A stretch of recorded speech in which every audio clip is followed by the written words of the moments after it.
You ever pick up something and feel like it already knows you? Not a person, not a pet, just an object. A photo, a piece of paper, a book. Something that feels like it's been waiting for you longer than you've been alive. If you haven't felt that before, you're lucky, because once that feeling finds you, it marks you. My name is Daniel, and this is the story of the book I never owned. A book I somehow wrote in years before I ever touched it. If stories like this keep you awake at night, you may want to subscribe and listen to the whispering voice. Before I begin, let me ask you something. Have you ever felt like your future was already written? If you have, tell me in the comments. I need to know I'm not alone. Doorbell jingle, old and tired. Ambient bookstore hush. It started on a Thursday afternoon. Nothing special. Just me killing time inside a secondhand bookstore on Willow and Church. The kind of shop where the dust feels older than the owner. Morris, the old man who ran the place, didn't even look up when I walked in. He never did. He always sat behind his counter, like he was part of the furniture.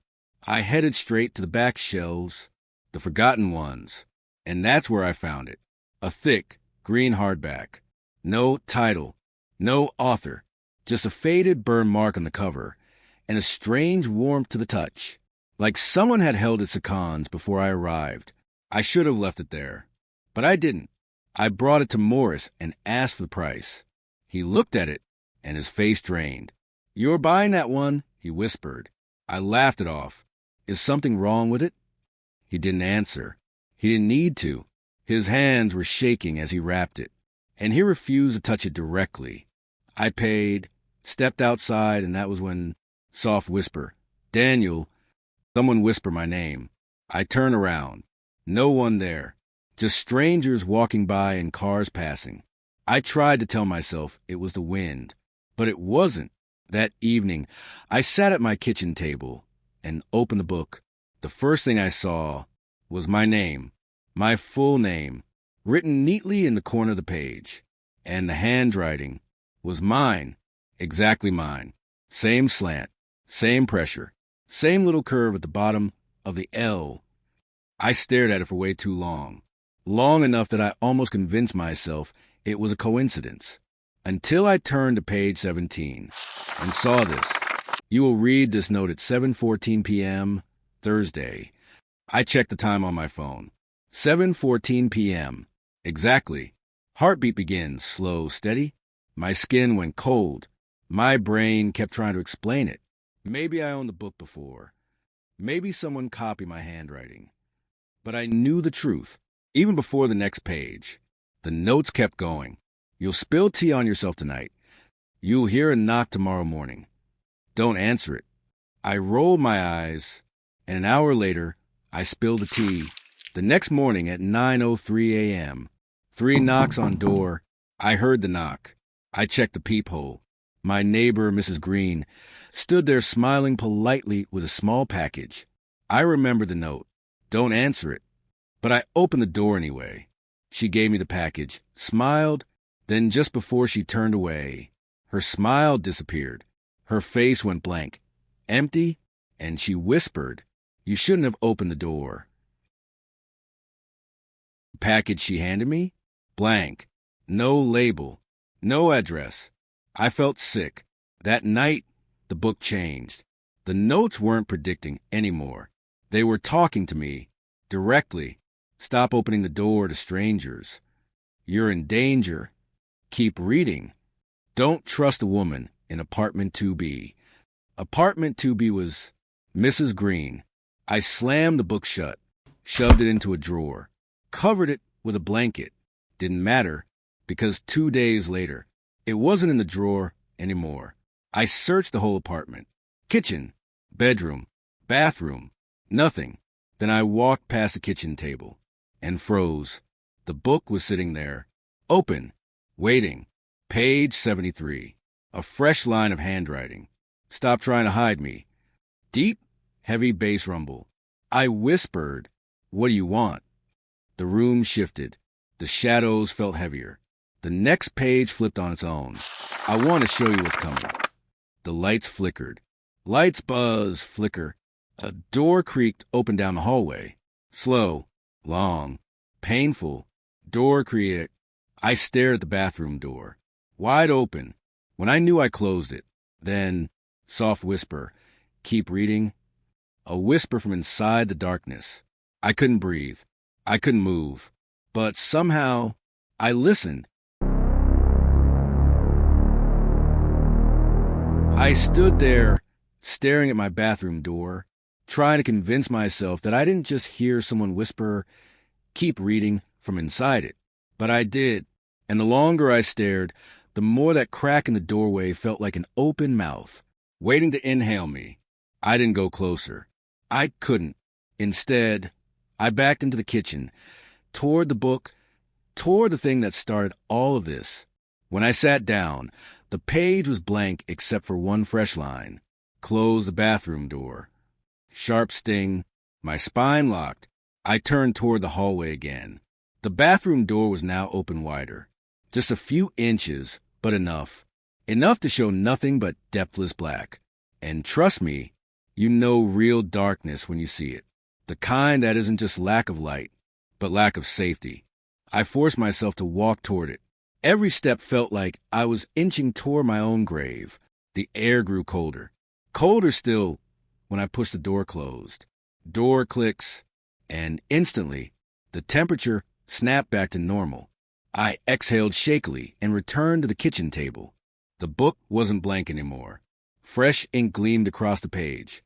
Good. Now we can continue. If a book told you to close a door, would you listen? Or would you have gotten the hell out of that apartment? Let me know. I want to see how many of you are braver than I was. I kept reading. Page 76. You've been here before. Page 77. You owe me once. My heart climbed into my throat. No, I whispered. That's not possible. Next page. Look deeper. Then page 79. A date written in my exact handwriting. July 18th, 2017. I froze because I knew that date. That was the day of the accident. The day I nearly died. The day my memory blurred into fog. My therapist always told me memory loss was normal after trauma, but the book didn't care about the therapist's version of things. It just turned the next page. Yes, you bought me that day. Then another line scraped itself onto the paper as I watched. Scratching ink sound. You lost me in the accident. Another line. I found my way back. Heavy bass. I pushed myself away from the table, so fast the chair screamed across the floor. No, this isn't real. But it was real. Too real. My phone rang. Unknown number. I shouldn't have answered, but terror makes you stupid. Hello. Static. Then breathing. Slow, heavy. Then the voice. Stop avoiding the truth. It wasn't human. Or, if it was a version of human I never want to meet. I dropped the phone instantly. Phone drops. What truth? I yelled into the empty room. The book responded, without waiting for me to approach it. Pages flipped themselves. Rapid page turning, until they stopped on page 102. It's time you remembered what really happened. Something was tucked between the pages. A photo. Old. Faded, burned at the edges. I unfolded it with shaking hands. It was me, standing in a bookstore, holding this exact book, and behind me, a man, tall, wrong, blurred like he was moving too fast to exist, limbs too long, head tilted at an angle no neck should manage. I dropped the photo. The book looked again. You're close. Next page. Remember the man. Next. He's coming. Deep, distorted rumble. A knock hit my front door. Slow, deliberate, too heavy to be normal. 3 echoing knocks. I walked to the door like I was walking toward the edge of a cliff. I looked through the peephole and nearly collapsed. Someone tall stood there. So tall their shoulders grazed the top of the frame. Their head tilted, twisted, like their neck was a loose screw. Their hand hovered in the air, waiting to knock again. And when they felt me watching, they froze. Completely. I backed away, breath shaking. Then I heard it. Rapid pen scratching. The book was writing again. Page 110. Don't open the door. And then, he can't come in unless you let him. Fresh ink dripped as another line formed. But he's patient. Daniel. I staggered back. Who is he? What does he want? The book flipped a page by itself. A single word carved into the paper. You. I didn't sleep. All night, I listened to footsteps pacing outside my door. Slow, dragging, rhythmic, heavy footsteps in hallway. At 3:12 a.m., the doorknob rattled. Metal rattling. Not casually, but like someone testing it. Testing me. I sat in my bedroom corner, holding a kitchen knife I knew damn well wouldn't help. Finally, near sunrise, footsteps stopped. But silence didn't mean safety. Because at 6:04 a.m., my phone buzzed. My text, no number, no name, just 2 words. Let me in. I nearly threw the phone across the room. What do you want? I whispered. The book answered. Of course it did. It flipped itself open to show you the truth. Another line. You wrote in me because you knew this day would come. Then you warned yourself. Pages turned faster and faster, like something frantic was trying to get to the core, until it stopped on a single horrifying message. Age 149. The accident was an accident. Deep shaking bass. Another page flipped. He was there. Another. He followed you home that day. And then, ink still wet, still glistening. He never left. The hallway boomed with knocking again. 3 thunderous knocks. Except this time, there was no pause. Whatever stood out there began whispering. Daniel, whisper stretches layered unnatural. I stumbled backward, shaking. Then the book wrote one last line. The door won't hold forever. Run. I stare at the message the book had written for me. Run. Ink still glistening. Still fresh. Still warm. Like the words had a pulse. As if the book was alive. Behind me, the knocking grew harder. 3 hammering knocks, loud. Then a dragging sound swept across the doorframe. Slow, long, like fingernails made of bone carving into wood. My breath caught. I whispered, where do I run? Where am I supposed to go? The book turned a single page. Back to where it began. Willow and Church. The bookstore. My stomach dropped. No, I'm not going back there. I whispered. Another line appeared beneath the first. You have to. And then he won't follow you inside. That was the first piece of good news I'd heard in days. If it even was good news. Behind me, the doorknob rattled again, hard enough to shake the frame. Metal rattling violently. I grabbed my keys, my phone, the book, and I ran. My apartment hallway was empty, but the air felt warped, thick, wrong, like something was pressing against the walls. Pushing in, I didn't look back. You shouldn't look back when you're running from something supernatural. Movies get that part right. But I heard him. Heavy footsteps behind me. Out of sync. Out of rhythm. Like someone walking with limbs the wrong length. Uneven footsteps. Getting closer. I sprinted down the stairs 2 at a time. When I burst through the lobby doors into the cold morning light, the footsteps stopped. Dead silent. But I didn't. I kept running. The streets felt different. Empty. Gray. Like the world was holding its breath. Every few seconds, I checked over my shoulder, not for people, but for shadows. Stretching too long, moving too fast, standing too still. I didn't see him, but I felt him, following me, without walking, watching me, without eyes. By the time I reached Willow and Church, the bookstore looked worse than ever. The windows were fogged. The door hung crooked on its hinges, and the sign looked like it had aged a decade since I'd last seen it. I stepped inside. Door creaks open, dusty bell jingle. The air inside was stale, thick with the smell of old pages and mold. But it was quiet, peaceful even. No knocking, no footsteps, no whispers. For a moment, I felt safe. Morris, the old store owner, wasn't behind the counter. In fact, the whole place felt abandoned. Books stacked everywhere, dust swirling in slow motion, shelves that looked half collapsed. I whispered into the emptiness. Why here? Why bring me back? The book flipped a page in my hands. This is where you first met him. My throat tightened. I whispered, I don't remember any of this. Another line appeared. Because he didn't want you to. A cold shiver shot through me. I walked deeper into the store. The back of the bookstore was darker than I remembered. The overhead lights barely flickered to life. Weak fluorescent buzz. Shelves leaned like tired skeletons. Dust coated everything. And then I saw it. A door I swear had not been there the first time I visited. Old, wooden, paint peeling, a rusted padlock hanging uselessly from the latch, as if something had broken it. The book grew warm in my hands, almost eager. I swallowed hard. You want to go in there, don't you? The page turned. Yes. I took a breath that felt like a final one and opened the door. Long door creak. A small room lay behind it, bare, windowless, just a chair and a table. On the table, a single lamp and another object wrapped in cloth. The air felt thick, electric, like the room was holding a secret. I stepped forward, heart hammering my ears. On the table, next to the wrapped object, I noticed something else. A newspaper clipping. Old, yellow, edges burnt. I picked it up. The headline froze my blood. Local man hospitalized after collision. Claims tall passenger vanished from scene. My hand shook as I read. It was dated July 18th, 2017. My accident. My name was in the article. And underneath it, someone had written a note. My handwriting. He tried to get in the car. Do not let him in the next time. I felt dizzy, sick, like the ground shifted beneath me. I whispered. I warned myself.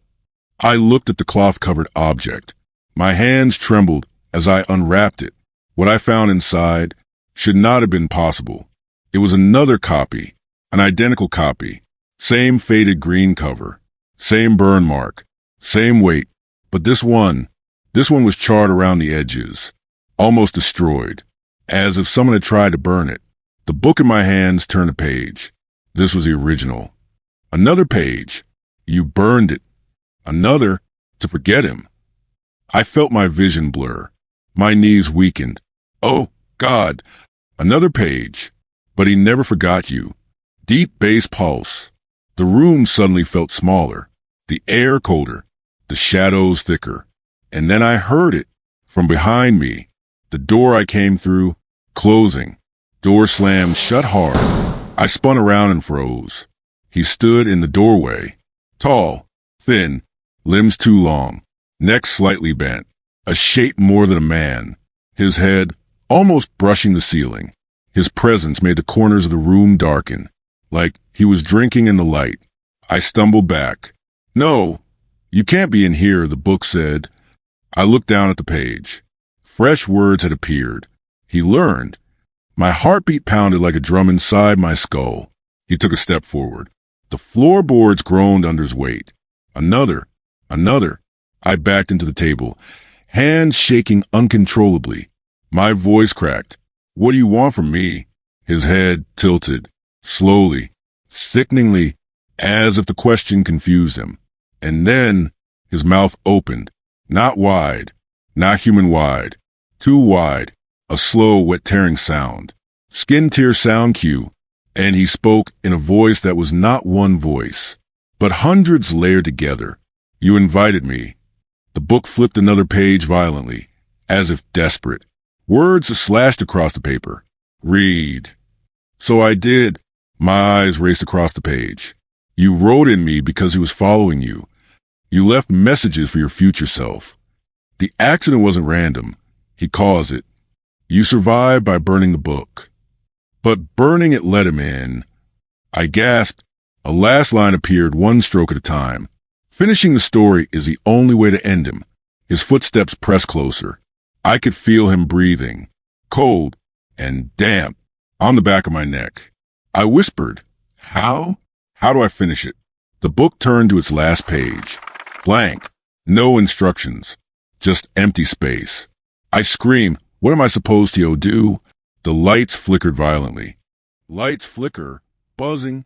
He stood inches behind me now. I didn't turn around. I couldn't. Every instinct in my body screamed that if I looked at his face, I would lose my mind. Instead, I grabbed the burnt original book, and something deep inside me knew this was the ending. I slammed the burnt copy onto the table, opened it, All its pages were empty, white, silent, waiting. The creature leaned closer. His breath crawled across my skin. And then I placed the living book on top of the burnt one. The books vibrated. Hard. The pages began flipping. Both books. In sync. Ink poured from the margins. Not written, but bleeding out. Spreading. Dripping. The lights exploded overhead. Glass shatter. The creature let out a sound I can barely describe. A hiss. Wrapped in scream. Buried inside a whisper. I screamed back and slammed both books shut at the same time. Thwack. A shockwave burst through the room. Deep concussive boom. The creature shrieked. A distorted, ripping sound. And then, when I opened my eyes, he was gone. The room was empty. Only the two books remained, merged into one. The cover now blackened, still smoking. I collapsed to my knees, shaking, sobbing, alive. It's been 3 weeks. I moved out of my apartment. I barely sleep. I barely eat. But the knocking stopped. The whispers stopped. The footsteps stopped. The merged book sits on my desk now, cold, silent, dead. Or so I thought. This morning, I found a new message inside it. In my handwriting. Fresh ink. Stories don't end. Under it, they wait. And the last line, the one that made my blood go still. See you again soon. If anyone ever finds a book with notes written in your own handwriting, don't read it, because once a story finds you, it never lets go, ever.